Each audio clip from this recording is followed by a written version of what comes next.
Hello everyone, welcome to my channel. ఈరోజు recipe వచ్చేసి పచ్చి చింతకాయల రసం. పచ్చి చింతకాయల రసం ఏంటి అని అనుకోకండి. మా అమ్మ సండే రోజు మా ఇంటికి వచ్చింది. మా ఊళ్ళో బావికాడ చింత చెట్టు ఉంటుంది. సో చింతకాయలు బాగుండే, అమ్మ అడిగాను, ఉన్నాయి రా అని చెప్పింది. తీసుకురమ్మంటే తీసుకొచ్చింది.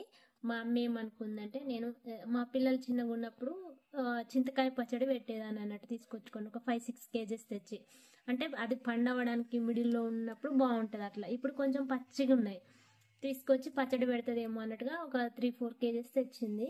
బట్ నేనైతే పచ్చడి పెట్టనని చెప్పిన. ఇప్పుడు చలికాలం కదా, వేడివేడి అన్నంలోకి రసం అయితే బాగుంటుంది అని చెప్పేసి పప్పు వేసుకున్నాక దాని కాంబినేషన్లో చింతపండు రసం చేయొచ్చు అన్నట్టు. ఇంకా అయితే నేను ఫస్ట్ అయితే చింతకాయలని శుభ్రంగా వాష్ చేసుకొని కొంచెం వాటర్ పోసుకొని బాయిల్ చేసుకున్నాను. బాయిల్ అయిన దాన్ని రసంలాగా మిక్స్ చేసేసాను.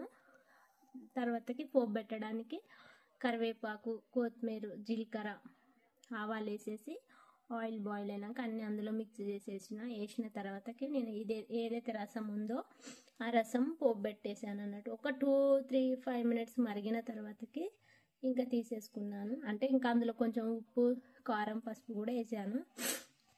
మీరు వీడియోలో చూస్తే ఏమేమి వేసింది అనేది అయితే మీకు క్లియర్గా కనిపిస్తుంది. సో అది తీసుకొచ్చాను, రసం చేశాను. ఇంకా రసంకి కాంబినేషన్లో పప్పు చేసాను అన్నట్టు, ముద్దపప్పు.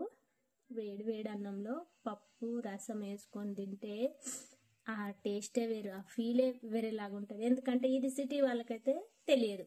విలేజ్లో బావికడ పొలం దగ్గర ఉండి చింత చెట్టు ఉంటే చింతకాయలు తెచ్చేసి చేస్తూ ఉంటారు. మా అమ్మ ఊర్లో చేస్తుంది. అలా నాకు నచ్చింది.